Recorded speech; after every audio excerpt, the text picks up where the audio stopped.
बहुमत असत्याच्या बाजूने जर असेल तर सुडाचं राजकारण सुरू होतं।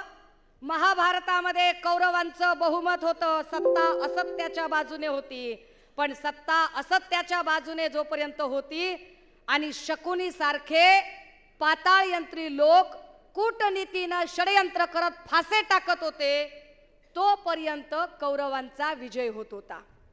राहुल नार्वेकरांच्या सारखे पाताळयंत्री लोक जोपर्यंत कपट नीतीने फासे टाकतात तोपर्यंत कदाचित कौरव पक्षामध्ये सामील झालेली गद्दार गँग असेल किंवा सगळे भ्रष्टाचारी असतील, यांना असं वाटतंय की फासे आपल्या बाजूने पडतील।